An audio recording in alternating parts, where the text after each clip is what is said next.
Coaches, I'm Stan Zweifel, the University of Wisconsin-Whitewater Offensive Coordinator. Today we'll be talking about the inside zone play that we run here at UW-Whitewater.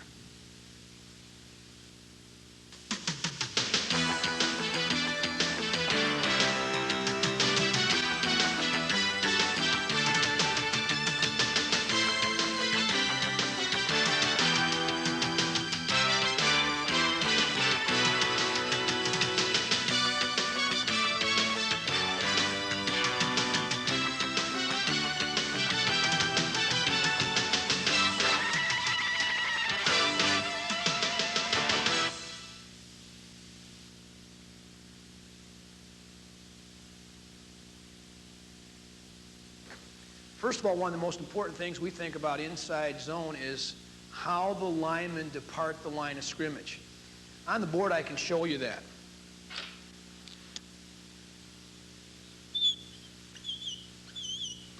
One of the things that we think is probably the most important aspect of the inside zone play is what we call angle of departure. In the old drive block system, the offensive scheme asked the offensive lineman to base block straight ahead. In the zone scheme, what we've tried to do is allow the lineman to depart on an angle that will cover up the defensive lineman and give the running back a chance to see the running lanes. That would be demonstrated as follows. If we were talking about the right tackle, the right guard, and the center running 24, which is a play to the right, tailback carrying the ball to the 4 hole on the right side, we'd ask our offensive lineman to depart on an angle that would be a little bit less than 45 degrees. And the reason for that is this. From the running back standpoint, that angle allows him to see seams in the defense much easier than when you were base blocking straight ahead.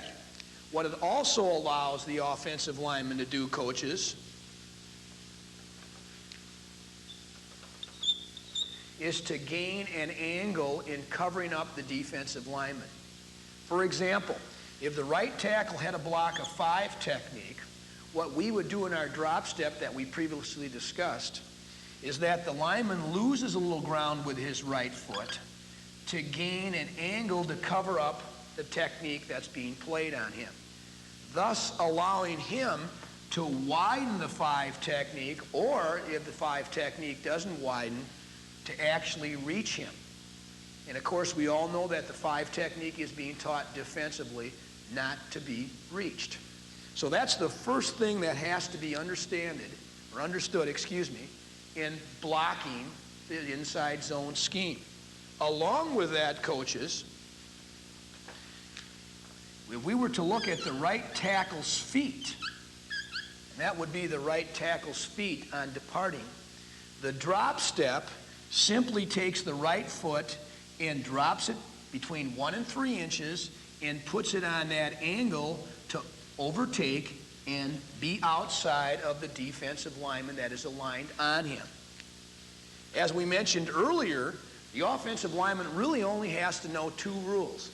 Am I covered at point of attack, or am I uncovered at point of attack? If I'm covered at point of attack, meaning the defensive lineman is in close proximity to me on my outside shade, head up, or inside shade, I utilize a drop step. If I'm uncovered at point of attack, for example, in this case, the right guard has a linebacker over him, he's not covered, he then executes what we call a bucket step. Coaches, a bucket step is nothing more than a timing mechanism between the offensive lineman and the player that he is going to block. In the old drive block scheme, of all the film that we've analyzed, we see a lot of times that the offensive lineman makes an outstanding block at point of attack, but falls off the block and cannot sustain the block prior to the running back getting there. In our inside zone scheme, coaches, we are really trying to make sure that the block takes place when the running back gets to the point of contact. In other words, the offensive guard now, being uncovered, will take a deeper drop step, which we call a bucket step, which could be between 6 and 10 inches, and he still gets on his angle of departure that we talked about earlier, coaches, but he does what we call waddle. And when you see our live footage of our offensive linemen, waddle means to us that we're going to be under control, and again, a very important timing mechanism about when we're going to make contact with a second level player. So as we come off the line of scrimmage in waddle, the linebacker will tell us when the running back approaches the line of scrimmage. In the old drive block, we'd go out, fire out, and block the linebacker, but yet the running back could be between 3 and 5 yards behind us. But in the zone scheme, we'd like to be making contact with the linebacker as our running back approaches the line of scrimmage. And we always tell our running back, as we mentioned to you earlier, coaches, slow to, fast through. In other words, have a little bit left as you approach the line of scrimmage, but when you get to the line of scrimmage, be able to go ahead and accelerate into the seams that are created by the zone scheme. A second thing I think we have to talk with you on the chalkboard, coaches, which will give you an understanding about the covered and uncovered rule, with specifically talking about adjacent alignment. Let me explain that to you in this way. In our zone scheme, most of our offensive linemen work two-man games. What is a two-man game? It means the tackle and a tight end, if there's a tight end on that side, are working adjacent schemes. It means the tackle and the guard are working adjacent schemes. It means the guard and the center are working adjacent schemes. I'll explain this on the board. Let's say we're going against an Okie front that has a zero technique nose, an uncovered linebacker on our offensive guard, a 5 technique on our tackle, and a 9 technique on our tight end. What's important in the zone scheme, in the inside zone scheme specifically, coaches, is that each adjacent lineman, the tackle knows the technique that the tight end has, the guard knows the technique that the tackle has, and the center knows the technique that the guard has. There are calls that would make our offensive linemen use the technique we talked about earlier, coaches, punch and peek. There are also certain alignment calls that tells the adjacent offensive lineman, I have no responsibility helping the adjacent lineman to me. Let's take that in a step-by-step progression if we can. When the tight end comes to the line of scrimmage, he has an outside technique player. We call that a 9 technique. In all of our schemes, coaches, our offensive linemen know that an inside technique on the tight end, which I'll demonstrate right now for you. This is the tight end. If a defensive player aligns to his inside, that is called a 7 technique. If the defensive end lines head up, that is called a 6 technique. If the defensive lineman or end aligns to the outside, we call that a 9 technique. Not only does the tight end have to understand what each of those technique calls indicate, so does the offensive tackle, because he's working with his adjacent offensive lineman. If the offensive tackle hears the tight end call a 9 technique, it alerts him that he's an outside shaded player, and he will have contained responsibility. That means that the offensive tackle is not going to help the tight end, because he indeed will go ahead and take his drop step and base block him like we talked about our rules in the Okie front. If indeed the tight end had a 6 or a 7, which could be demonstrated this way, coaches, if the tight end had a 6 technique or a 7 technique, we would say that that defensive end is an inside gap player.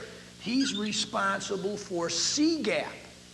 And that would tell our offensive tackle that, yes, indeed, I would have to take my hat and my hands and secure C gap. In other words, we would then zone off the 6 and 7 technique because he's an inside shaded player or head up, and we would think he's what we call, coaches, a buzzword for our offensive linemen, that the defensive player is going to rock inside. And that's a buzzword that I use with my players and my players use that alert them that a defensive player could be on a slant technique or an inside gap aligned. But going back to our original premise, coaches, where we're playing an Okie front and the tight end makes a 9 call, that tells the tight end he is going to go ahead and solo, base block, whatever you use for your terminology, coaches, that's what that young man's going to do. Now the tackle has 3 technique calls that he can make. Let's take a look at the right tackle's technique calls. He can make a 5 call, which means the defensive tackle is outside a line. He can make a 4 call, which means the defensive tackle is head up. Or he can make a 4-eye call, which tells the defensive that the defensive tackle is inside a line. Now, the guard has to know, again, just as the tackle had to know the 7, 6, 9 technique calls, the guard has to know the 5, the 4, and the 4-eye. If indeed the guard gets a 5 technique call from the tackle, coaches, same thing. That tells the tackle, I am going to go ahead and base block the 5 technique, and the guard does not have to worry about helping the tackle on the inside or the B gap of the defense. If he gets a 4 or a 4-eye, and I will demonstrate that again, coaches, but that is a basic inside zone scheme. If he gets a 4 or he gets a 4-eye, then the guard takes his hat and hands to that gap, and those 2 players would work off that man to the second level. That's a basic concept, coaches, of the inside zone. So anytime we've got an outside shaded technique player on the tackle, on the guard, or the tight end, we are then going to go ahead and base block that player and go ahead and attack our landmark, which we'll talk about when we talk about attacking specific defenses. Let's look at the guard then in the Okie front, coaches. There's our tight end, and there's our right tackle, and there's our right guard. We have a 5 technique over the tackle, coaches. We have a 9 technique over the tight end, and we are going to go ahead and base block the 5 and 9. The guard's got a 5 technique call from the tackle, and he knows he does not have to help the tackle on an inside gap. He's uncovered, so he takes a bucket step, and he begins to waddle out to the second level. If the backer comes hard, what we call a tough technique, if he attacks the line of scrimmage hard, then the guard has to come out of his waddle and be prepared, staying on his angle to block the linebacker. If the linebacker plays it slow or reads it and does not come up, our guard stays in his waddle until the linebacker tells him where the ball is. The linebacker, coaches, will alert the guard to where the ball is and when the ball is at the point of attack. The guard does not have to come out of that waddle and be anywhere anticipating anything except a tough flow from the linebacker. Now, let me make a point to you, coaches, I think is vitally important. You teach your players in your 2-man games, which we'll show you out in the practice field, to be aware and alert of the different types slants and type of movements that a linebacker and a defensive lineman are tied together. For example, let's take the tight end out of this right now, and let's put the right guard and the right tackle with a 4 technique tackle and a linebacker that's over the guard again being uncovered. Now, if the tackle makes a 4 technique call to the guard says this: I am going to bring my hat and my hands on my angle because I expect the tackle to rock inside. If the tackle would not rock inside and would play out, that guard would simply stay on his angle and come off for the linebacker. But we believe that most fronts that employ a 4 or a 4-eye technique, coaches, that tackle is going to be a B-gap player. So the guard overtakes that tackle, and the tackle comes out for the linebacker as he scrapes the C. You'll see this much better demonstrated out on the field in the video later, where we go through some of the live action, where we teach our offensive linemen 1-man games, 2-man games, and 3-man games. But again, coaches, that's a basic premise of the zone scheme. Just like in your offense that you use a scoop scheme, could be a fast scoop or a slow scoop, that's the same type of technique that we're trying to employ with our guard and our tackle. Now, let's cover one further point before I move to the center. If the adjacent player, for example, if the tackle has a 4 technique and there's a stack backer over the guard, what is our offensive tackle's technique as he departs the line of scrimmage? Remember back to what I initially said during this part of the talk, that we want our offensive linemen to be on that angle. That surely holds true for us in this particular alignment of the defense. Our offensive tackle is going to take a drop step with his right foot and start to work off on his angle. If the tackler would slant inside, what the offensive tackle is going to try to do is what we call a one-handed punch. Again, this will be demonstrated, coaches, out on the field with our actual players. But a one-handed punch says this: he's going to take an edge off the defensive tackle so this offensive guard doesn't have to take the full force of a slant. His aiming point is going to be the inside number of the outside shoulder of the defensive tackle.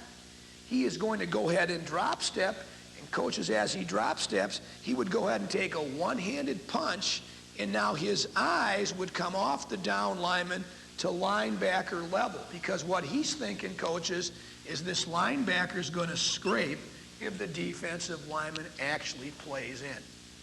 So that's, again, a way that you need to be able to understand how each adjacent player works together, because without having that understanding, the inside zone scheme could really lose its integrity against different fronts that have some slants involved in it. Let's go to the center next, if I can, coaches, and let me make a point about the center. We teach our center to take drop steps just like our offensive linemen, our guard, our tackles, and our tight ends. The only difference is this, coaches: our center would never take a bucket step if he was uncovered. And the obvious reason for that is, coaches, because he could step on the quarterback's foot and trip him. So the center is going to take a drop step even if he is uncovered, and it's going to be a slighter drop step than it would be from the rest of our offensive linemen, probably about 2 to 4 inches being max. Now let me make a point with the center in an Okie front specifically, and then I'll talk about an uncovered front with you. But our center, anytime he has a 0 technique, coaches, he's really thinking that the adjacent player to him is going to end up blocking that man. He too is going to try to work that angle there. And what he'd like to do is take a drop step and block the nose if indeed he crosses his face. But our guard on the back side of an Okie front is uncovered. And he indeed, coaches, would like to go ahead and overtake that nose, and I'll get into an overtake explanation with you when we get into stretch, because it too is vital and important on the backside of inside zone. But these two would be working those two in a triangle. And the backside, their most important rule, coaches, is don't ever get flattened out. What does flattened out mean? We never want our offensive linemen to play along our own line of scrimmage. We would like to get on our angles and get vertical. Get vertical movement. What does vertical movement mean, coaches? It means we're getting movement up the field away from our side of the line of scrimmage towards the defense's second level. Because one of the things, as you'll see later in our game film footage, and of course when we explain each of the inside zone running plays versus all the fronts that we'll give you this afternoon, you're going to see that cutback is probably the most single important factor of the inside zone scheme. And the only way you maintain integrity of the cutback is not get flattened out. Let me take some of this off, coaches, and show you that center and backside guard's responsibility. Again, if the center had a zero technique, a nose that was playing him head up, and the guard was uncovered, that center would make a zero call to the left guard. The center has 3 technique calls that he can make. A head-up nose, as we mentioned, is a zero technique. A nose that is shaded to the split end side of the formation is called a weak shade. And a nose that is shaded to the strong side of the formation is what we call a strong shade. And in some defenses, the center will be uncovered, and he'll simply verbalize to the left guard, "I'm uncovered." All right. These 2 people then are trying to work a true zone scheme where the guard gets on his angle and the center gets on his angle. If the nose would slant to the right, in this case on 24, the center would overtake the nose and the guard would come off to the backer as he flows. If the nose on that front would play weak, then the guard would end up overtaking the nose and the center would come off to the linebacker. In all the old schemes of football, one of the most difficult people to block, or person to block, was the inside backer. And that's where the scoop scheme originally came into effect, is to try to get the zero technique blocked by the weak guard and the center off. And that's exactly what the zone scheme employs, coaches, in trying to run a scoop scheme off to the backer. Now, on the inside zone scheme, on the split side of the tackle, coaches, it is very simple. Split side tackle, or the weak tackle in this case, who is the split side, he too is going to depart at that angle that we talked about, and he's going to try to find out how the defense is containing. What does that mean? Let's say we're playing a defense, as we mentioned before, in Okie, where the five technique tackle contains and the backer flows. That is the contain element of the defense. We tell our left tackle in this case, or the split side tackle, to go ahead and sift. Coaches, what does sift mean? Sift is a buzzword for us in that the tackle is never going to go ahead and block the contain. He always wants to block the full-back player of its second level, or he never wants to allow a first-level player to cross his face. Thus, we're always ensuring that we're going to block the guy who is responsible for cutback on the run. So on your inside zone scheme, you always must maintain the integrity of cutback. In this case, we always tell our fullback to go ahead and block the contain element, and our tackle to sift to the second level.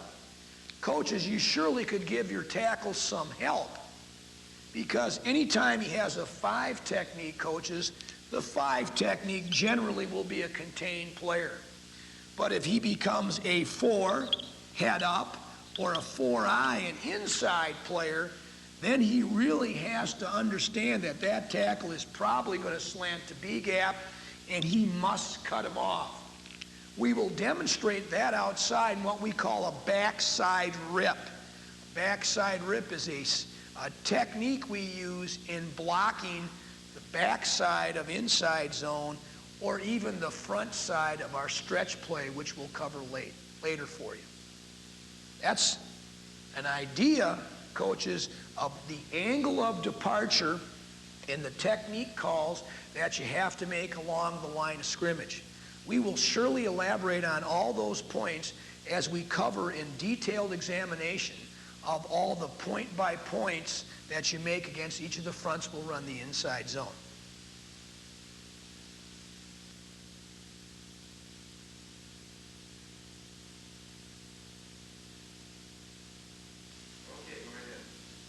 Coaches, probably the first thing we need to discuss is why zone.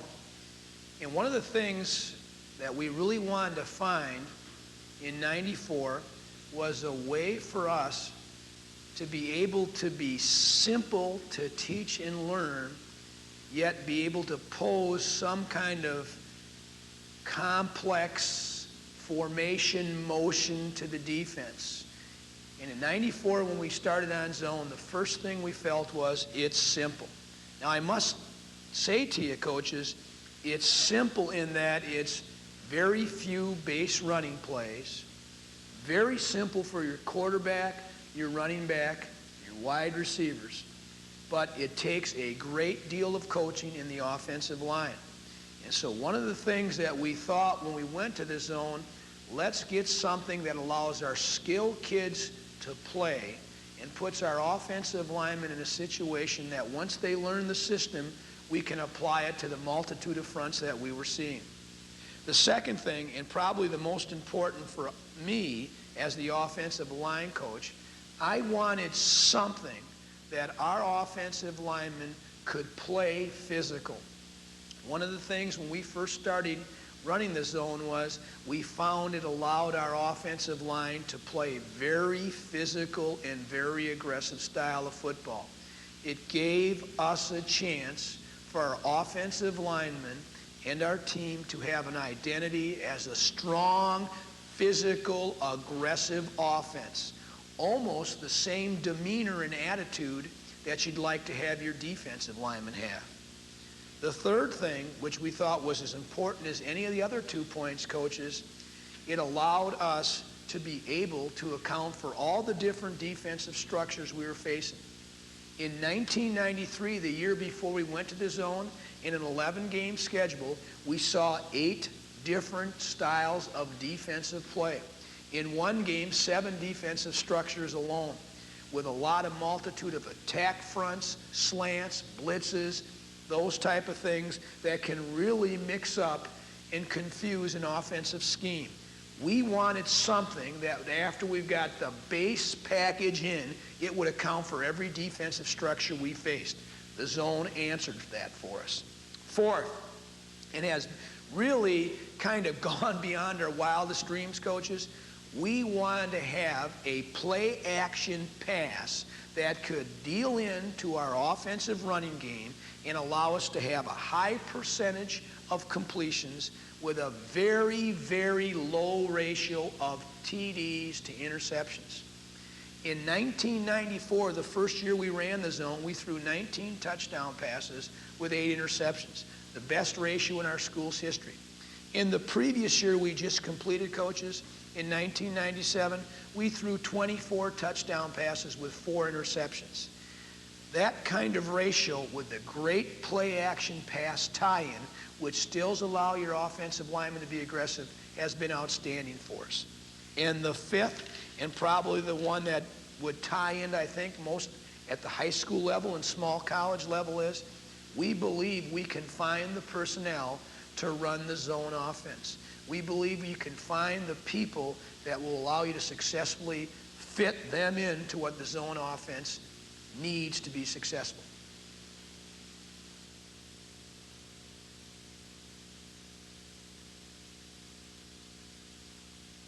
Coaches, next let's examine the formations that we use for the zone offense.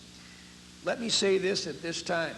Later on in the video, we'll talk about some of the formation variations you can use.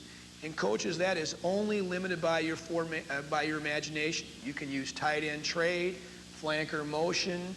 You can do a one-back. Our base offense is a two-back, two-wide receiver tight end.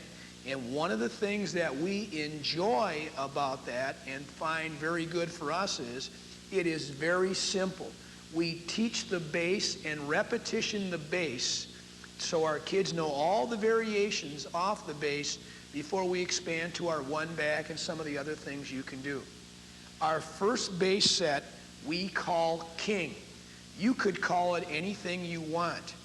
King tells us that the fullback is going to line up on the same side as the formation as the tight end. Strong formation, King. King right. The right also alerts our tight end and our flanker that they go with the formation call, and our split end goes opposite of the formation call. Our tailback never changes his alignment in any of our formations. He always lines up 7.5 yards deep with his heels directly behind the quarterback. Our fullback on King lines up with his outside leg splitting the crotch of the respective tackle in front of him at a depth of 5 yards with his heels. Our offensive line splits. Our center guard 2 feet, guard tackle 2 feet, tackle tight end 2 to 4 feet, depending on what the play is and what the front is. I would tell you this right now, though, coaches, and you will see in our game film footage, that there are times that it is of an advantage to you to tighten your splits, or sometimes also set linemen either near the ball or off the ball farther. You need to be able to make those subtle adjustments based on the front you're playing, and also sometimes, coaches, the personnel that you're facing. Sometimes a very quick kid might make you bring your offensive lineman tighter to the ball, or maybe a big, slower kid, you can move your offensive lineman off the ball. I will talk on those variations later on in the video, but as I mentioned before, the 2 base formations, King right with our fullback being strong, and then our Queen formation, which simply tells everybody else exactly to go where they were in King, except now Queen tells our fullback, you line up to the split end side of the formation, weak, Queen, and your alignment is the same thing, outside leg splitting the crotch of the respective tackle at a depth of 5 yards with your heels. In our offense, from 1994 to 1997, in those 4 years, we have been in those 2 base formations 72% of the time. That is a high percentage, and it goes back to our strong belief that we are going to go ahead and be able to block any structured defense we face, and we're going to try to keep it as simple as we can for our kids.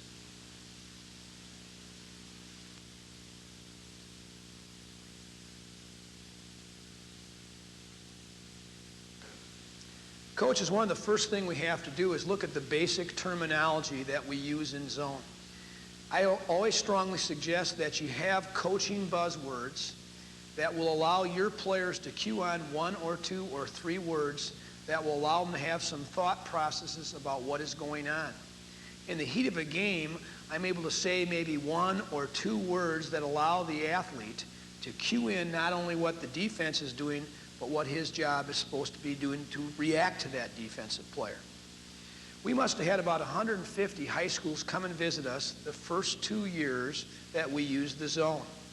And when they came in to visit us, they wanted to find out why we were having so much success in running the football.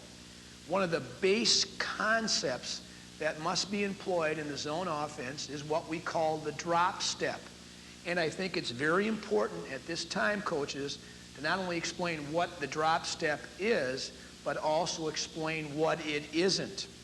A lot of times, coaches think that the drop step is the athlete standing up and throwing his shoulders back and giving up ground at the line of scrimmage. It is surely not that. We do give up a little ground with what we call a position step, which allows our athlete to get what we call a leverage advantage on departing the line of scrimmage. Let me explain it to you this way. If I had an outside shaded player and I want to gain a leverage advantage, the leverage advantage would be this. I cover his body with my shoulders. What does that mean, coaches? That means I must get on such an angle that my shoulders cover up his alignment. With a straight ahead base block or even a reach step, sometimes the wide player just simply widens with your step and he still has a leverage advantage. In the drop step, you actually lose a little ground to gain an angle of departure advantage. We talk to our kids about covering up the defensive lineman and having a leverage advantage. Let me also say that on the drop step, our shoulders don't go back, they surge forward. We are bringing our momentum back. We are just simply taking that step to gain a little bit of leverage advantage in how we depart the line of scrimmage. That, to us, is a concept that you must buy into if indeed you want to get into that angle of departure, which I'll show you on the chalkboard later. The next terminology that we use is what we call a bucket step. Coaches, a bucket step is a step that is employed by an uncovered offensive lineman where he is not covered by a down defensive player. He probably is, or more than likely is, covered by a second-level linebacker player. The bucket step to us, coaches, is a timing mechanism. I cannot tell you how many times in the last 20 years that I've seen an offensive lineman fire off the ball, make a great block on a second-level player, and the ball has not yet arrived, and the backer gets off the block and makes the tackle for a 1-yard gain.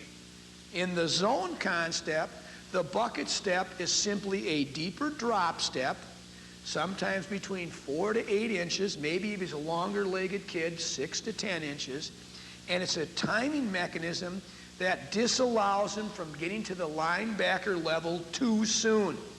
And if you analyze your film, coaches, one of the things you'll see is if you make a great second-level block, you're going to have tremendous success in the running game.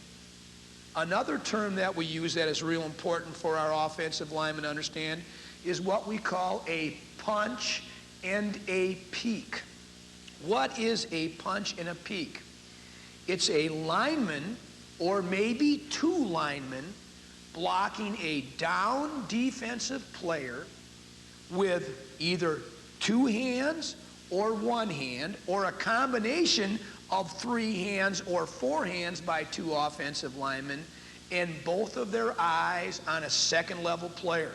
Kind of like a scoop scheme, where 2 offensive linemen are trying to move a down defensive player, but both of those down offensive players are responsible for a linebacker level player.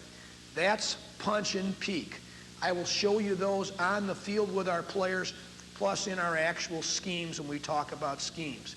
But that is a buzzword for us, punch and peek. The next technique or terminology is what we call a mate call. A mate call means this: if an offensive lineman tells an adjacent offensive lineman to mate, it means those 2 players are going to double team the down defensive lineman off to the second-level backer.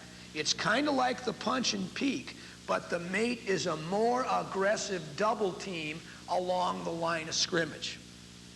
Another term that we use is boss.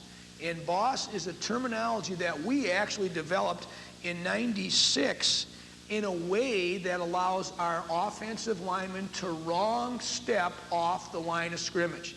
Let me explain, coaches. When we run a play to the right, all of our offensive linemen take a drop step with their right foot. When we run a play to the left, all of our offensive linemen take a drop step with their left foot.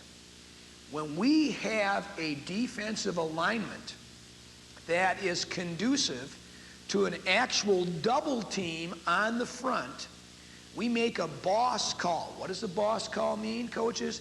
It allows the offensive lineman to step with the wrong foot. So if we're running a play to the left, it could allow one of our offensive linemen to actually take a right-footed drop. That's a boss call. We only use it against one front, but it is a very effective scheme against a certain front, which we'll show you later on as we progress through the video. Another term that you'll need to know is what we call an under.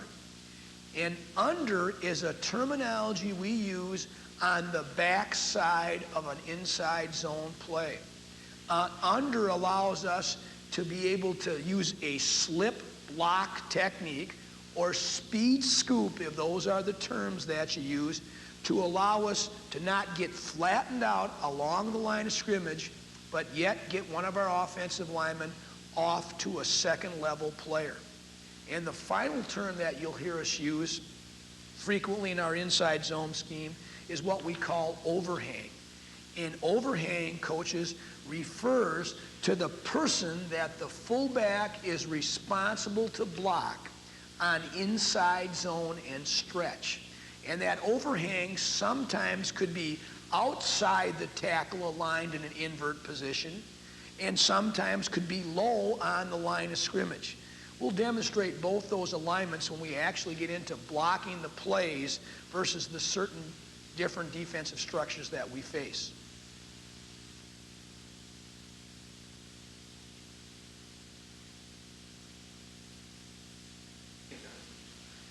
Coaches, let's start to examine the basic elements of the inside zone play. There are really only two rules our offensive linemen have to learn. One, am I covered at the point of attack? Or two, am I uncovered at the point of attack?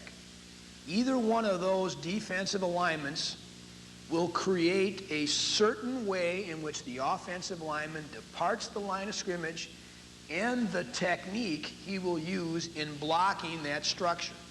Let's look first at if you're covered at point of attack. There is a very basic, simple rule if I'm covered at point of attack. It is to reach block. And I'm going to drop step and use a two-handed punch at 2 inches outside the midline of the body. Where is that, coaches? The outside number, armpit level, is where I'm going to strike with that two-handed punch. We believe the two-handed punch is the best block in football. It allows our offensive linemen to stay on their feet, be athletic, and be aggressive. And it allows them to play physical football. Later on, when we actually go out in the field with our offensive linemen, we'll show you the progression of teaching the two-handed punch. Also, when we talk about being covered at point of attack, we talk to our offensive linemen about getting on their angle of departure and being able to cover the defensive lineman. We're going to go ahead and what we call gunslinger. We're going to grab our guns like we have 2 pistols on the side of our hips, and we're going to go ahead and cock and throw our arms using our hips for momentum. And we are going to be violent, coaches. We are going to be as physical as we possibly can. After we execute the two-handed punch, we are going to try to get our little fingers in the armpit of the defensive lineman and our thumbs near midline or sternum of the defensive lineman. We are then going to grab, and coaches, as long as we stay within the framework of the body that is completely a legal block, and we are going to go ahead and try to strain and lift and displace the defensive lineman out of his assignment area. And we really don't care if the defensive lineman moves outside or moves inside. We're going to try to stay on the angle and turn him. And obviously, coaches, one of the key points about being covered at point of attack is this. We've got running backs who understand to read where the offensive lineman is taking the defensive lineman. So if the defensive lineman slants outside, we expect our running back to cut inside. If the defensive lineman slants inside, we expect our running back to cut outside. So we give our offensive linemen, we think, coaches, a heck of an advantage in trying to go ahead and take the defensive lineman where he wants to go. We also think about this. There are going to be times, coaches, that the offensive and defensive linemen are going to have a stalemate. In the old drive blocking system, we didn't think there was a real answer in what you do when there's a stalemate. What we tell our kids is this: when there's a stalemate, we have a great chance for success.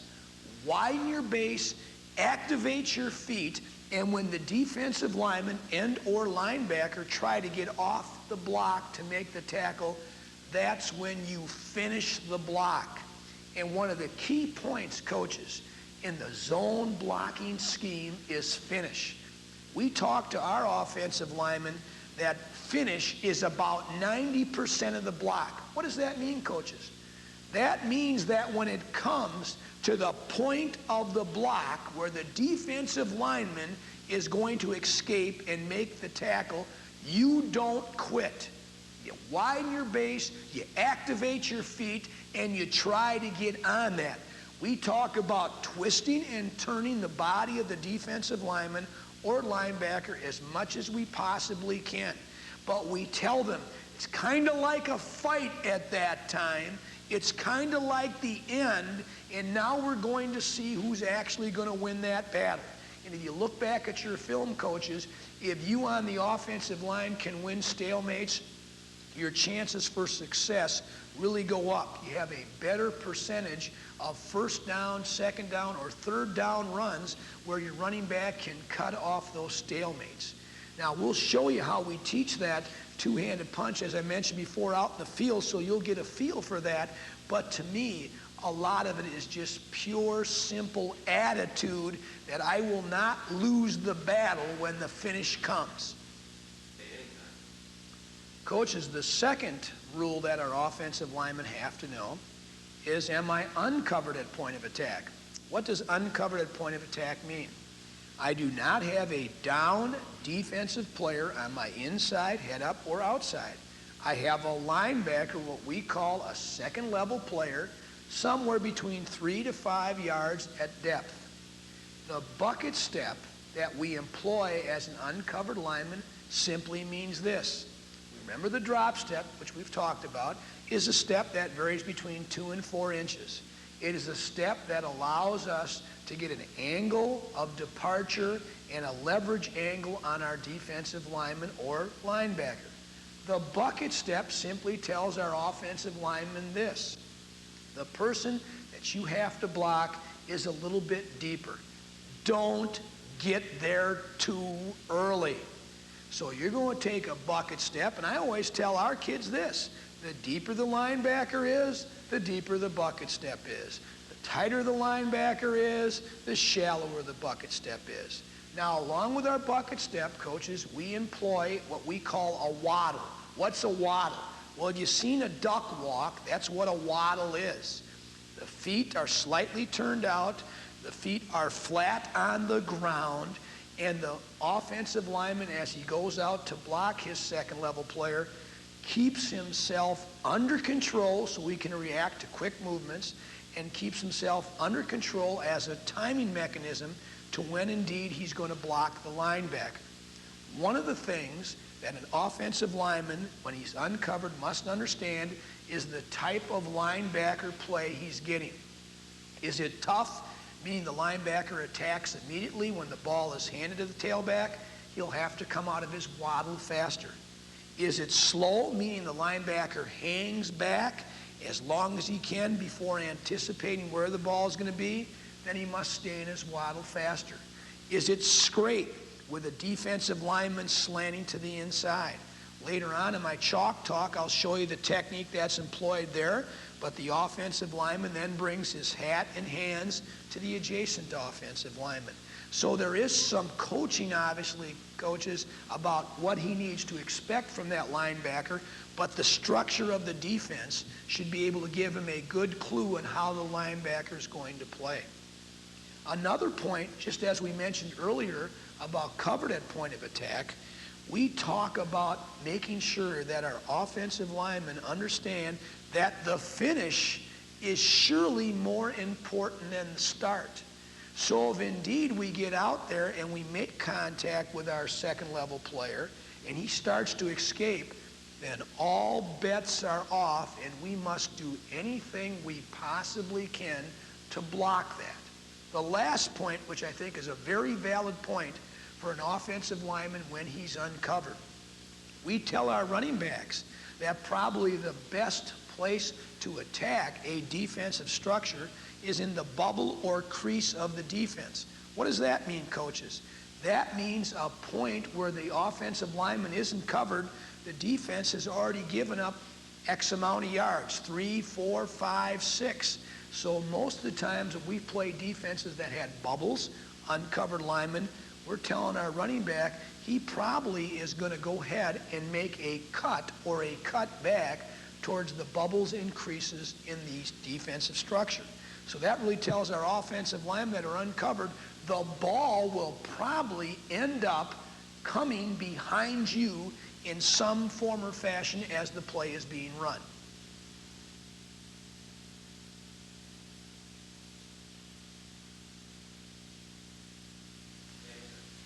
Coaches, next we're now going to actually look at our inside zone play, and we're going to start with 24 and 25 Bob, the inside zone to the split end side, and actually block that play versus a variety of fronts.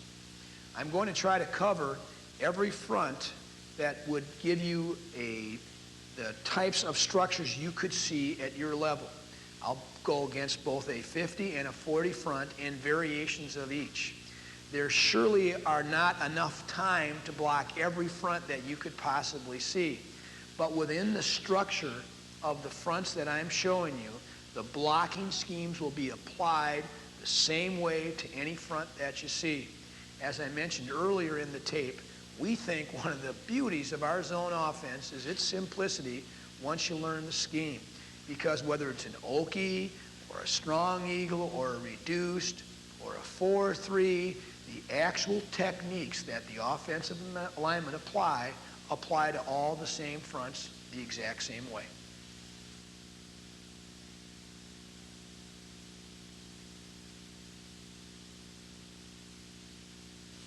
Coaches, let's actually look at what 24 and 25 Bob is. And it's exactly the same thing we give to our kids. Exactly we as a coaching staff has come up with what 24 and 25 Bob, the play descriptor, is. First of all, the offensive linemen are going to block according to their uncovered and covered rules. We have looked at it in the chalk talk, coaches. We have looked at it out in the field, and now they actually apply their rules.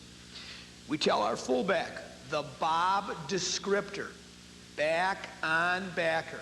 He is going to block the overhang of the defense. If there's an invert player outside the 5 technique or 4 technique or the player that's on the offensive tackle, he is going to block that overhang. If there is no overhang, he blocks the stack backer. As we go through the fronts, you'll see a variety of different fronts where one is an overhang and one is a stacked, and that allows the backer to apply a different technique on how he blocks the person he's responsible for.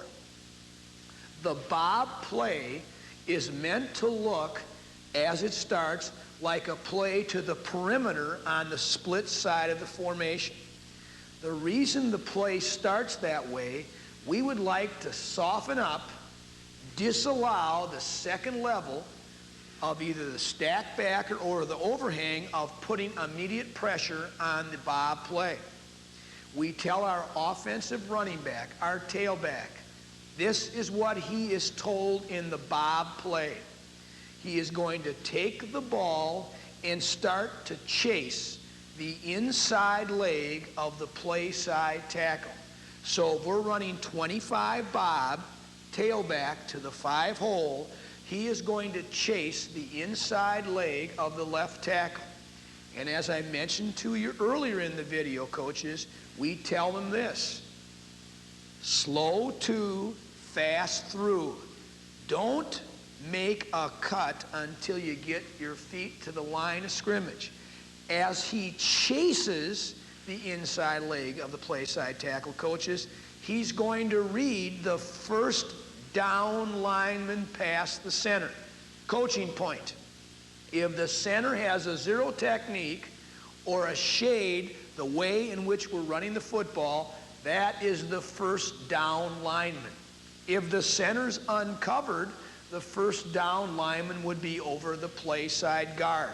Now, another coaching point which I think is vitally important. He reads the first down lineman past the center, and coaches, he feels the rest. You understand what I'm saying when we talk about running backs. The first down lineman past the center will give him his cutback read. But he needs to feel the rest of the defense. I often talk to our running backs about this. It's like watching TV. You need to see the whole screen, see the whole picture. Don't be focusing on one element and miss the big picture. And that's really important point for your running backs to know. I think good running backs instinctively have that ability. We also tell the running back as he chases the leg of the play side tackle that if there's a crease or a bubble to that play side tackle, we'd like to cram the ball up in that crease. That's part of our philosophy in inside zone play, coaches. We'd like to get 3, 4, 5, 6 yards. We know we're going to break some on the cutback. We know we're going to break some when we get through the first level, but we want to be a ball control, move the sticks, and physically, and I emphasize that point, coaches, physically win the battle up front. And the way you win the battle up front is by, we believe, being able to go ahead and aggressively run the football and force the defense to try and stop the run.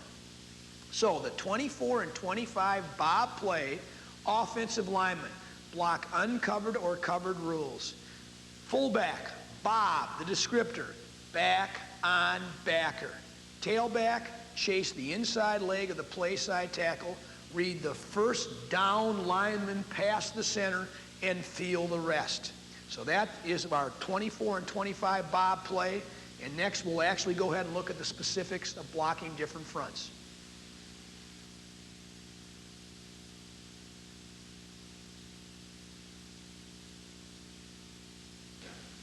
Coaches, let's examine our first front, an Okie front. I must say this at this time. We are not seeing many Okie fronts against us. In 1996 and 1997, we have not seen an Okie front played against us. In 1994 and 95, we saw about 3 different Okie fronts being employed. People do not play Okie fronts against us anymore, I think because of the effectiveness of the inside zone play. That's not to say you wouldn't see it where you're at, or not to be employed by a team that's using the Okie front. I just want to reiterate, we are not seeing the Okie front like we once were 2 or 3 years ago. The 24 and 25 bob play versus the Okie front, and the one that we have on the overhead on the play sheet, coaches, is 25 bob. We're going to talk about and examine each of the individual techniques that each of the linemen employ and the fullback and the tailback in the running of the play. The play side tackle, who in this case is the left tackle, his first rule he has to understand is he covered or uncovered. He is covered in this instance, and his rule simply is reach the outside number. He applies the two-handed punch technique, which we've already discussed in our earlier part of the video about the two-hand punch to displace and distort and knock the 5 technique off the line of scrimmage. The play side guard, he is uncovered. We've already explained to you the uncovered rule. He takes a bucket step and zones off to the first linebacker at the second level. The center and the right guard really have our first zone concept on the Okie front. The center is covered, and he's going to reach the outside number of the covered lineman. If the nose in this case would slant back, the right guard would overtake him, and the center would come off to the inside backer, the Mike backer in this case. If the center would slant strong, weak side, the way of the play, the center would stay on, and the guard would work off to the Mike backer. Let me step up and show you exactly how that would work. These two people, the center and the backside guard, when we actually demonstrated and showed our kids on the field, I would apply a triangle in this fashion that would show that those two players are responsible for blocking those two defensive players. As I mentioned, if the nose would shade weak, Center would stay on and guard would come off to the mic. If the nose would slant back to the tight end side, guard would overtake and center would come off.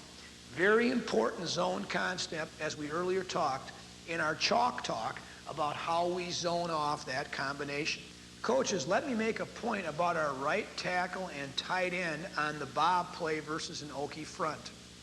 Both the tackle and tight end have an outside shaded technique player.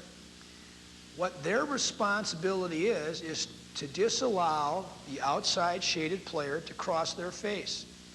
So, as I mentioned before, in 25 bob, we'd all be drop stepping with our left foot. But the tackle and the tight end would do this, what we call tighten your landmark a little bit more. What does that mean? That means both of them would work vertical a little bit harder and maybe come off their angle a little bit. Makes sense because the ball could cut back in strong A gap. So we want to make sure that the tackle and the Sam backer, the 9 technique and the 5 technique coaches, never cross their face.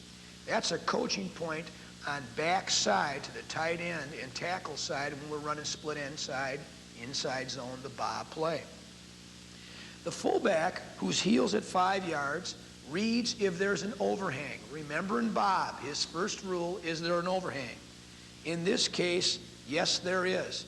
There is the will backer. He is the overhang. His job is to aggressively attack the will backer.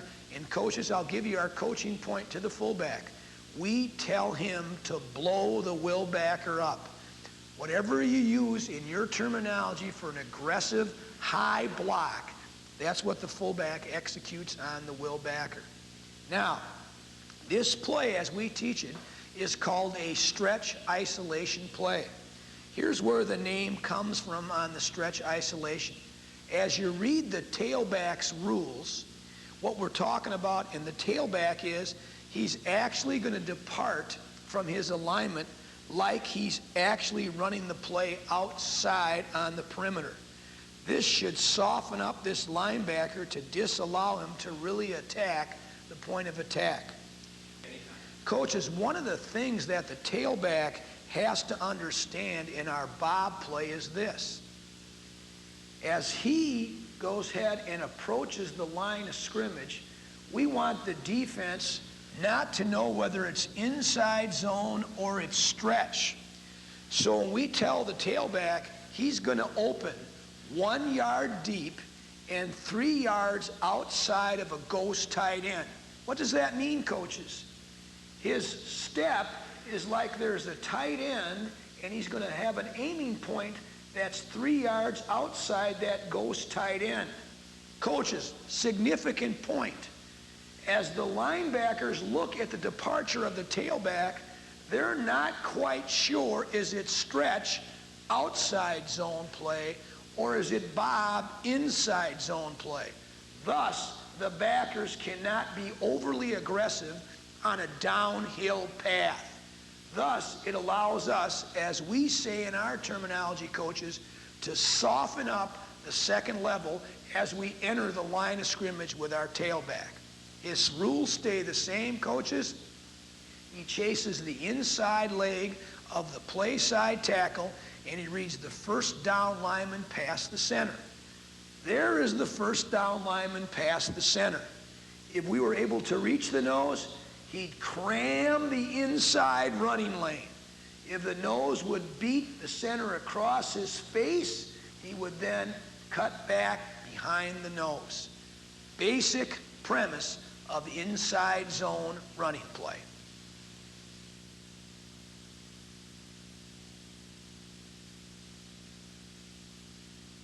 Let's look at a different front to run the 24 and 25 bob scheme.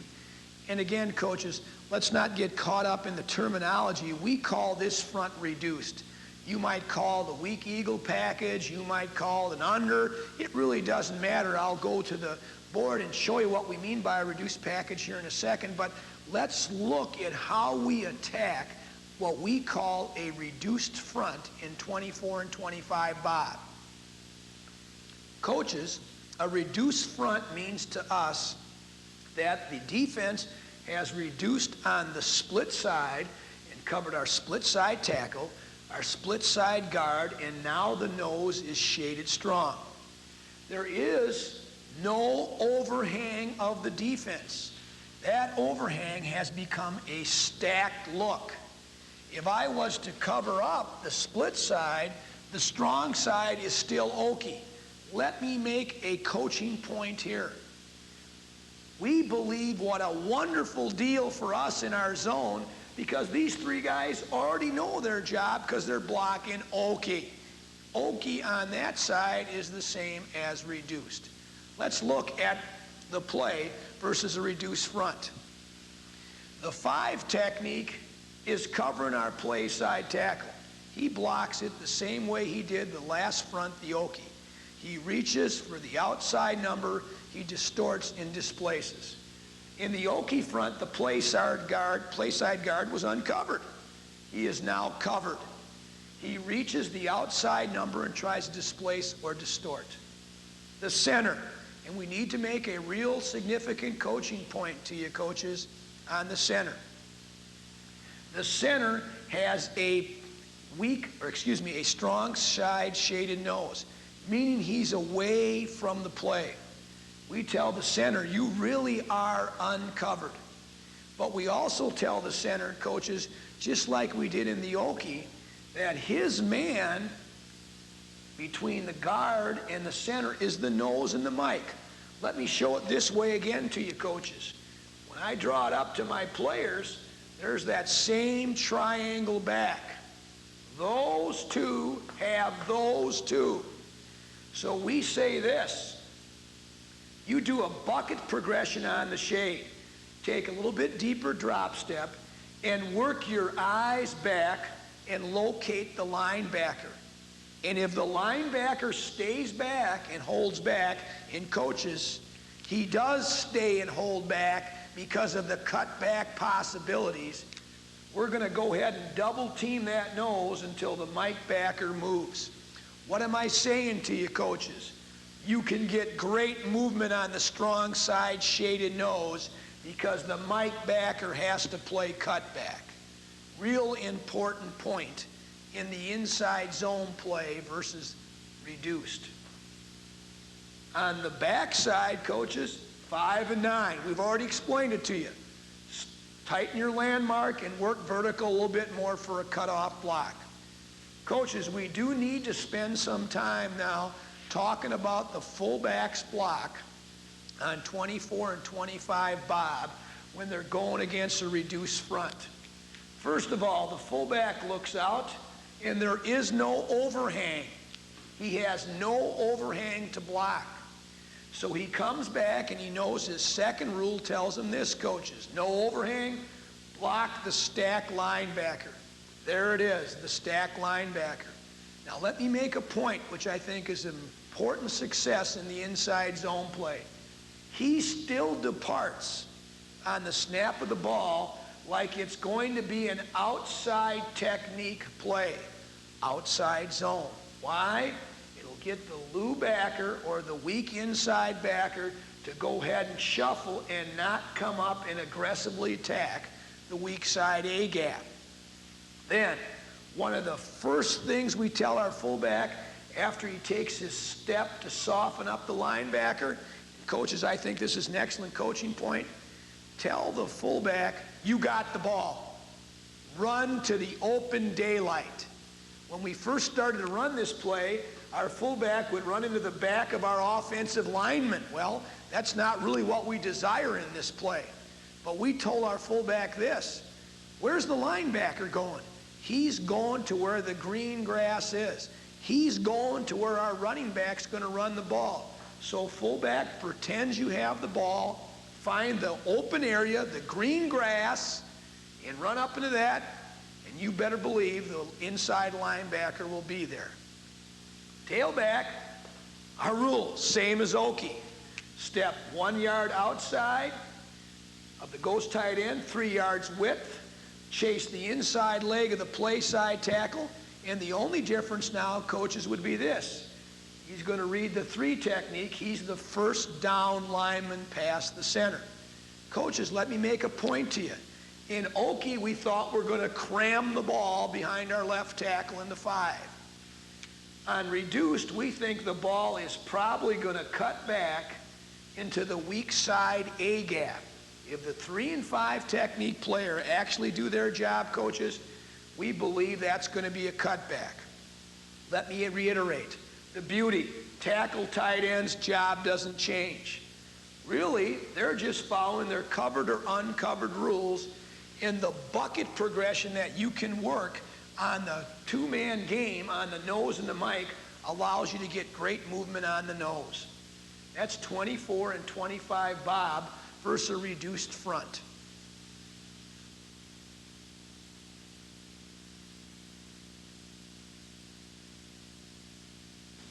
Coaches, let's look at another front in our 24 and 25 bob play.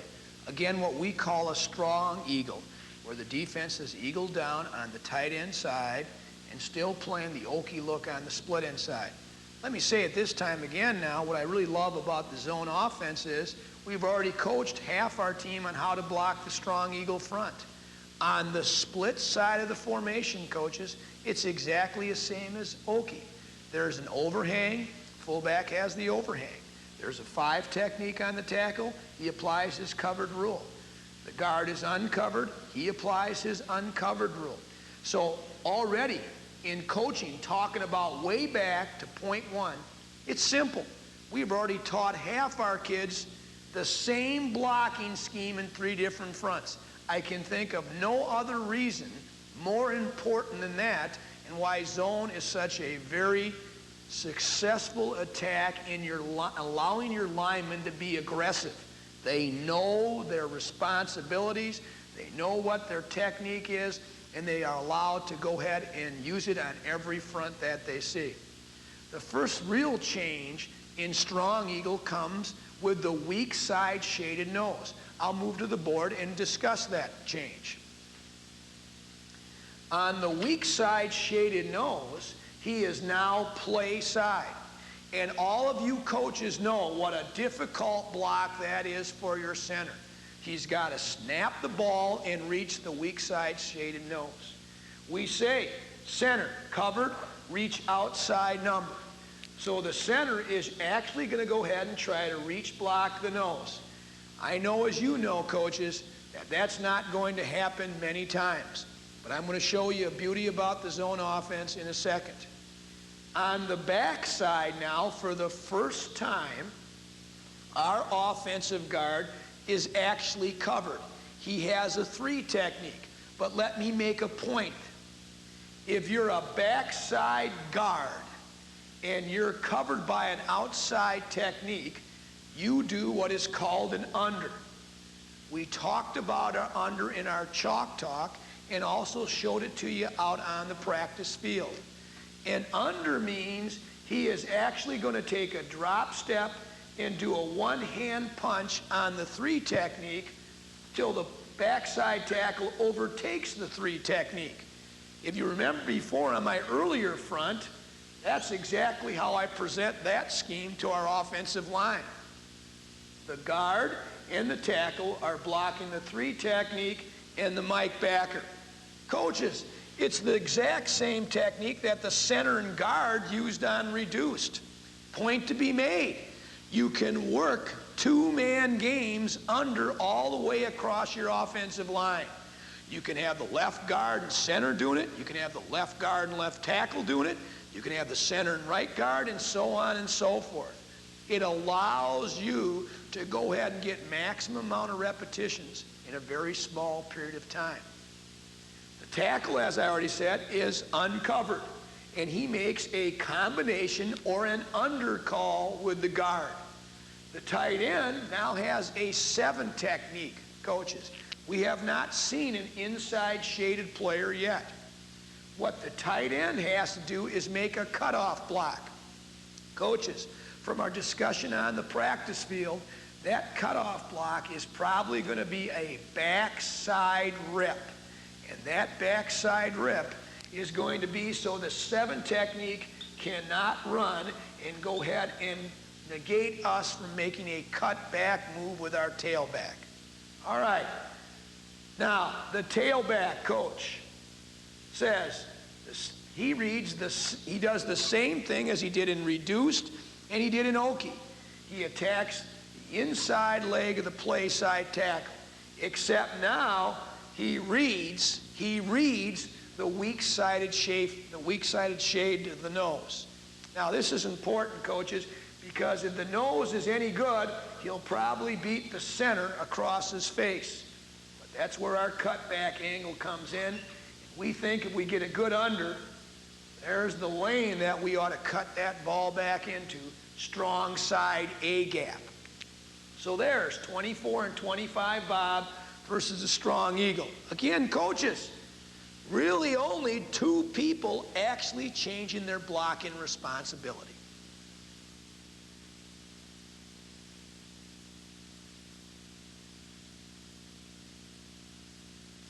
Coaches, let's examine the last front we'll present in our 24 and 25 blocking scheme, what we call a 4-3 front. And the 40 front is becoming very prevalent not only in the college level, but I also see it filtering down to the high school level. This has probably been the place, coaches, where we've seen the most significant change in defensive structure in the last 3 years. And as I mentioned earlier to you in the video, we had to come up with a blocking adjustment on our front versus this scheme, this defensive structure. And we came up, as I'll get into it, what we call a boss call, which allows us an excellent way to attack this front. Let's start with the split side tackle. Like he has been in all of our rules, coaches, he's got an outside technique. He's covered. He's going to reach the outside number. He's going to base block with a 2-handed punch and knock the 5 technique off the ball. Now, we go to the left guard and we have to make a determination here, which I'll show you on the board. The left guard is uncovered. And his rule is just as we said before, uncovered, zone the first level to the second level. Now, the difference in this front, coaches, is really important in these 2 players, the Will and the Mike backer. There is no overhang for the fullback to block. He's actually going to block the stacked linebacker, but in the 4-3 front, coaches, there is no stack. He's aligned inside the 5 technique. So we have to apply a rule to the play side guard that allows him to go ahead and work back to the Mike backer. Our first 2 years, we did not have what we call the boss call. The boss call allows the left guard to step with his right foot and aggressively double team the shade with the center, and they will push that double team as vertical as they can until the Mike backer reacts back across. In our old days, our first 2 years, we just allow the guard to take his correct step, and the backer would sometimes come underneath, coaches. So we made an adjustment in our front calls that we call boss, and as I mentioned before, now we come off with both hands, and we 2-hand punch the outside number, and the center 2-hand punches the inside number, and we push that shade as vertical as we can. What a difference in allowing us to get some movement. Now, we go to the center. He's covered. He's going to reach outside number, but the boss call tells him, you 2 guys double team the shade. Let's take a look at our backside guard and tackle. It's the same thing as strong eagle, coaches. They've got a 3 technique and a backer. They're going to work their under call and cut off the Sam backer. Tight end, very simple. You already know he's got a cutoff block. It's a 9 technique. He can actually even work himself a little bit more vertical. The fullback now still takes his step to the outside to soften up that will backer, to get him to move laterally a little bit, and he comes inside the tackle, inside the 5 technique, and blocks the will backer. Coaches, in 96 and 97, a lot of teams running zone are using that type of scheme. A scheme where maybe one of the offensive linemen, or even 2, takes a wrong step and goes ahead and double teams the point of attack. One of the things you've got to understand about that type of attack, it almost negates any kind of cutback. When we run 24 and 25 bob versus the 4-3 front, coaches, we invariably believe it's going to run up inside the 5 technique. We are going to chase the play side leg of the left tackle and probably do what we call the cram it up inside, because you can't cut back when you're double teaming. Just remember that, coaches, when any scheme that you're working against, if you want to work a double team, that is very good, but understand you probably disallow some of the cutback. So when we're running our 24 and 25 bob versus a 4-3 front, a shade 3-5-9, we tell our tailback, don't expect to cut back. Try to hit it up there in there for the 3, the 4, the 5, the tough yard variety, and be real physical and cram it up inside. Coaches, that takes care of our look at 24 and 25 bob of the different structures you could face. When we get to 24 and 25 tight end side, we'll present some more fronts, because there are different fronts to the tight end side you may run.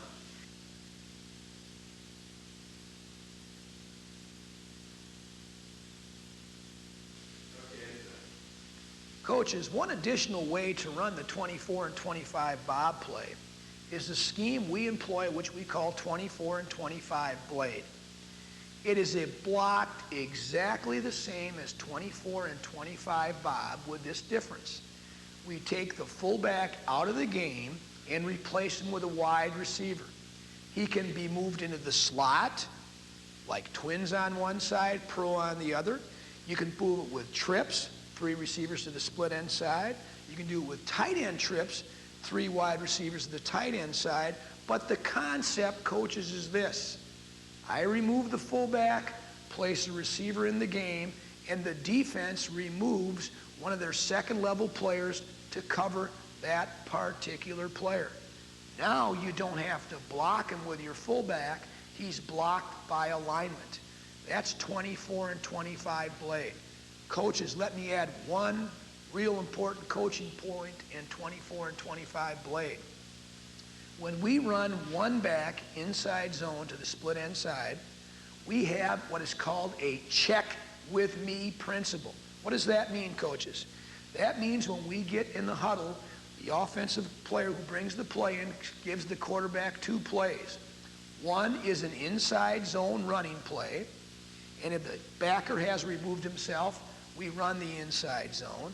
And the second one is a pass that is attached to that one back running play. In our case, we use a 3-step drop. If the backer, for some unknown reason, which happens against us quite frequently, coaches, because they don't believe we're going to throw the ball, they think we're going to run it, the backer stays in position to go ahead and make the running play stopped. Then you have a check with me where the quarterback comes in the line of scrimmage, counts the number of defensive players from the tight end to tackle box. If there's more than 6, you can only block 6 with the tight end through tackle.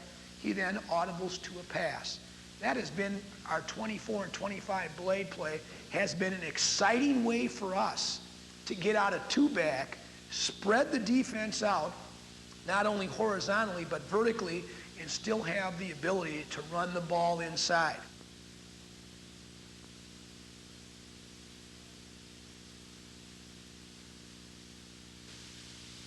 Coaches, let's now look at 24 and 25 zone to the tight end side.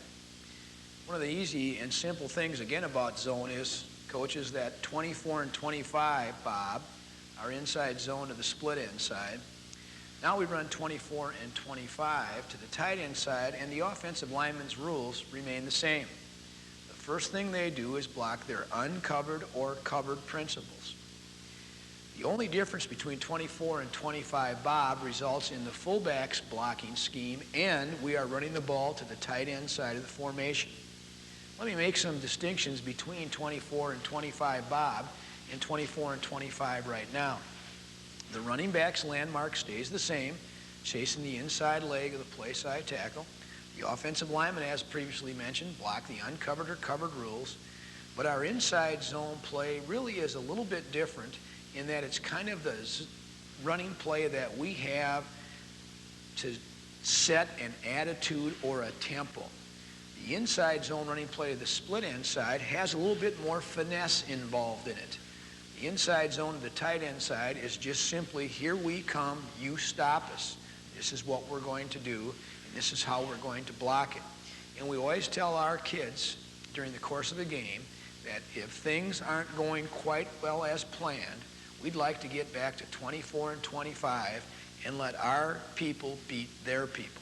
Now that might be a really simple notion or a simple philosophy, but it lets your kids believe that, yes, indeed, when things are tough and things are in real critical situations, that we have some kind of safety valve or some kind of comfort zone that we can get back into and run the football to the inside. Let's look up on the board at some of the descriptors about 24 and 25 zone of the tight end side. As previously mentioned, the offensive line blocks the uncovered, covered rule, and the tailback has the exact same rule that he had before.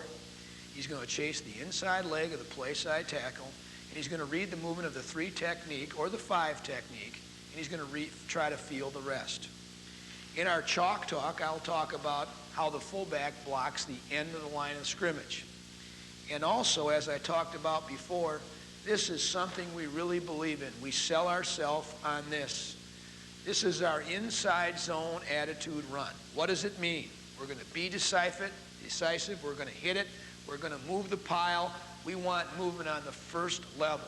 We want our people to win the battle up front. To some coaches, that might not be very important, but in our philosophy, this is the run we go to when we want to establish that our offensive line is going to dominate the line of scrimmage and we're going to be able to run the football effectively.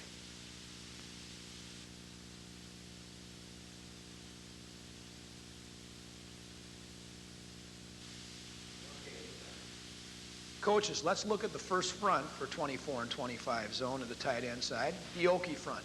As I previously mentioned on Bob, we don't see this front, but again, at your level, you might see this front more frequently than we do. I want to take you through, again, the play-by-play, position-by-position blocking rules that we have, and as we progress through the fronts, you'll see how they cross over into each front that we're facing and allows our offensive linemen to have very simple instructions for all the different defenses that we'll face. On 24 and 25, now that we're running to the tight end side, as previously mentioned in the chalk talk, coaches, the tight end and the tackle have 5 techniques. Their rule is as it's always been: covered, reach outside number. The guard has the uncovered rule. He's going to bucket step and zone it off to the second level. We've really already spent time talking with you, coaches, about how the center and the backside guard handle the 0 technique and the loo backer, or the weak inside backer. I diagram it up for our players. That's how I diagram it up. You two are going to be responsible for those two. If the nose slants strong, center stays on him. If the nose slants weak, the guard overtakes. He tries to play head up, the guard overtakes, and the center comes off. Basic zone concept, which we've already previously talked about. Now the backside tackle and fullback run a little bit different technique. We'd always like the fullback on inside zone to the tight end side to block whoever is responsible for contain.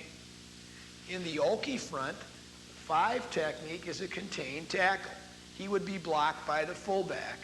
And the will backer is a fold player, a player who plays over the top and is responsible for cutback. The tackle then blocks the cutback or fold back player. So if the tackle would become a 4 technique in slant in, and the will backer would contain on the outside, then the tackle and the fullback would switch their responsibilities respectively, and the tackle would make sure that the 4 technique never crosses his face. Coaches, one of the real easy ways to teach that combination is to tell the tackle always to take a drop step and rip inside. If somebody tries to cross your face on the first level, you block it. If the first level player contains, you work up to the second level and try to find the fullback player. Very easy concept. Plus, coaches will handle any kind of scheme you can get on the backside, which really makes this then a very easy front to block on the split side of the formation. Tailback's going to chase the inside leg of the play side tackle. That is the right tackle. As we talked about a little bit earlier before, we feel the best running lanes are to the creases and bubbles in the defense. In the Okie, the right guard has the bubble over him. We expect the tailback probably to really press and then run up into that lane or that bubble over the right guard. As mentioned before, we call that the cram it lane. We're going to cram that ball up inside. Let me cover a couple other coaching points about the tailback that we've previously mentioned but re-emphasized to you. We also say this to our running back: do never cut, do not cut until you get to the feet of the O-lineman. If you allow your running back to cut too deep in the backfield, then the cutback players will never over pursue. So he's always got to bring the ball to the line of scrimmage, which will bring the defense to him. As mentioned to you earlier, slow to, fast through.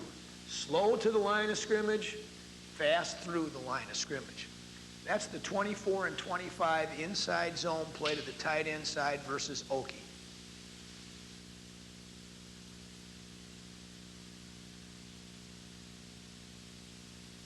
Coaches, let's look at 24 and 25 zone versus what we call a reduced front. Again, coaches, let's not get caught up in what your terminology is or our terminology is. Again, it's a reduced package, a weak equal package, where we've got the split side guard and tackle covered and the nose is shaded strong. One of the first things you ought to notice is to the tight end side, the tight end and the tackle are blocking Okie. So reduced and Okie are the same front to them. They're going to go ahead and base block the 5 technique and the 9 technique respectively, two-hand punch the outside number, knock them off the ball, and try to distort and displace them. The right guard has the exact same rule that he had before in the Okie. He's uncovered. He's in a bubble. He takes a bucket step, zones off the first level to the second level, making sure that he waddles and times up his block at the second level. The center now really kind of changes for the first time to the tight end side. He has a strong-sided shade. But if you think, coaches, back to our 24 and 25 Bob, back to either a 4-3 or a strong eagle, he actually has the same responsibility. He's going to drop step with his right foot, in this case being 24 inside zone, try to reach block the shade.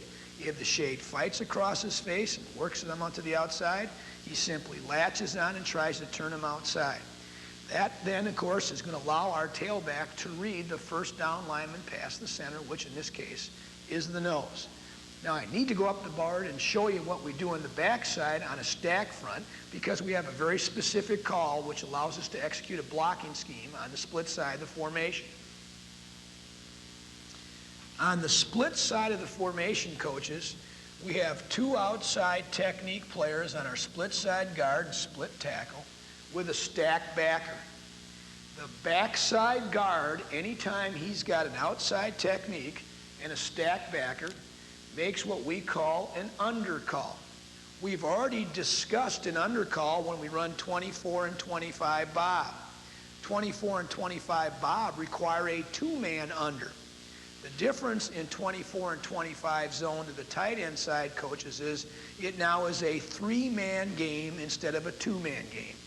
It involves the backside guard, it involves the backside tackle, and it involves the fullback. What it says to those 3 players is you're going to go ahead and respectively work an under to the stack backer. That means the guard's going to work off to the stack backer, the tackle's going to overtake the 3 technique, and the fullback's going to turn out the contain element of the defense. The fullback's job really doesn't change because he always has on tight end inside zone the person who's responsible for contain. And again now, the tackle has to take a little bit deeper drop step to overtake that, and the guard is going to apply, coaches, that one-handed punch technique that we talked about earlier and have shown you on the practice field. He's going to go ahead and take a drop step and hold off the 3 technique and work himself up to the stack backer. The tailback, exact same responsibilities that he's had before, taking his step 1 by 3, attacking the inside leg of the play side tackle, and now he's going to read the first down lineman past the center. In this case, it's the shaded nose. If the shaded nose beats our center badly across his face, we'll cut back off that shaded nose, and there'll be our running lane right there because we'll be working vertical off the Lou backer. If the center actually reaches the shade, which doesn't happen very often, then he's back just like he was versus Okie into that cram lane, trying to push the ball up inside the 5 technique. I want to emphasize again, what I think is so very interesting and very easy about the zone offense is those 3 players have the exact same job on reduced as they do Okie. And one of the great things about the backside is you're actually taking a 2-man under game and making it a 3-man under game, which is something our kids practice every day. So it allows them to have maximum repetitions in a very small period of time. That's 24 and 25 versus the reduced front.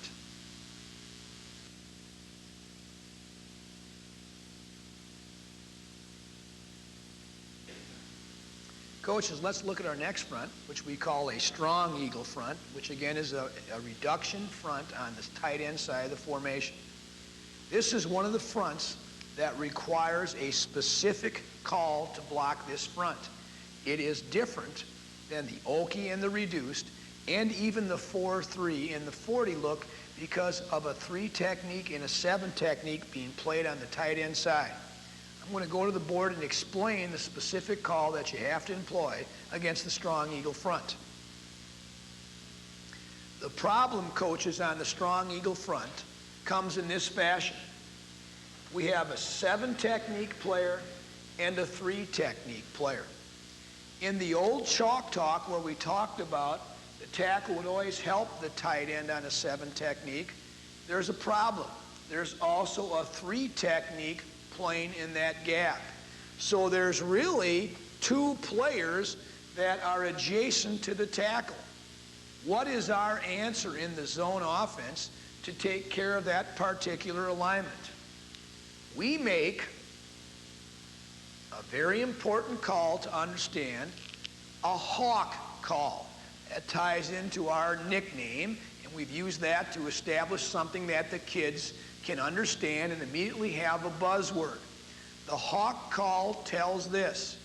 It tells the play side tackle on the tight end side that you are uncovered, and what you're going to do is you're going to let the 3 technique, the player over the guard, be blocked by the guard, and what you're going to do is you're going to waddle off and 1-arm punch that 7 technique back onto the tight end, and you're responsible for that backer. Remember when I used to draw the little triangles to show 2 guys are responsible for 2 guys? Well, in this case, it's actually like that. The guard's responsible for the 3 technique. The tight end's responsible for the 7. He's going to get a bump or a punch from the right tackle, and the tackle is responsible for the Mike backer. We have tried it a variety of ways, coaches, doubling team the 7 technique off the Mike backer, and I've seen teams double team the 3 technique. I feel both of them can be effective, but also they can be ineffective and create some confusion for the running back. So our answer is to go ahead and block that front with a hawk call. Okay, let's move on down to the center and the left guard. You really already have learned this back in our Bob segment. That's that old triangle between the nose and the guard, working that nose to the Lou backer. And really, it's what we've talked before. We call that on the backside now a mate, which we explained to you, coaches, a mate, but it's No different than an under or whatever you're going to call that scoop where the center and the guard work it off in that little triangle. The fullback and the tackle have the exact same thing we've always talked about. Fullback, take the contain, tackle, drop step, and rip off and get the fold back player. Now, let me make a point that's important, I think, for you in teaching the running back. Even though we say it's the same as Okie or reduced, and you're going to chase the inside leg of the play side tackle, coaches, I think you ought to alert your tailback that when there's a 3 technique and a 7 technique, he ought to be thinking about cutting that ball back into the strong A gap. And the reason I say that is this. Teams that employ this front usually have very strong physical run stoppers at the 3 and the 7. So we're kind of hoping, or we're kind of thinking, or we're kind of feeling that the 3 technique is going to be very hard to reach. What we want to do is press the line of scrimmage, coaches, get to the line of scrimmage to draw the Mike backer up and then cut back off of the 3 technique. Some of our best inside zone plays to the tight end side have come off the strong eagle look with huge cutback lanes when we're up into the 3rd level with 15 to 18 yard gains. We, again, don't see many strong eagle fronts running against us anymore just because of that amazing cutback angle that you have on the strong eagle front. Coaching point, you need to have some kind of call, like the hawk call, that you can take care of the 3, the 7, and the stacked backer. If you can answer that question versus the strong eagle front on your inside zone play, you should have good success running the ball to the tight end side.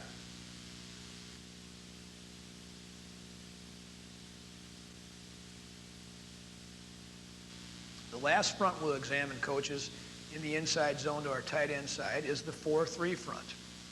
Again, the 4-3 front is kind of a hybrid defense that we see out there in the college football, and I know it's trickling down to the high school level. It's a front that poses some problems, but with the zone scheme, I think you have some great answers for it. I'm going to move to the board again and show you the basis of the 24 and 25 zone. To the tight end side, there surely is no question how we should block it. The tight end has a 9 technique. He base blocks the 9. The tackle has a tackle bubble. He is uncovered. He waddles and blocks the 2nd level. Play side guard is covered. He's going to go ahead and reach the 3 technique. The backside guard and center have the same mate call that we worked before, but coaches understand this now because it's a 3 backer set. The backer that they're working is a little bit more to the tight end side of the formation. So coaches, if you remember my punch and peek, my one-handed punch, that's probably the technique that the center is using. And again, for my players, I would put up that triangle or that square that you two are responsible for those two. And how fast the center comes off depends on how fast the Mike backer flows.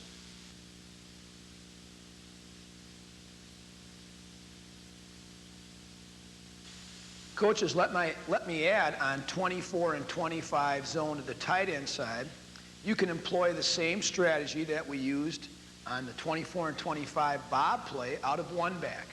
We call our 1 back play to the tight end side 24 and 25 razor. Again, concept, coaches.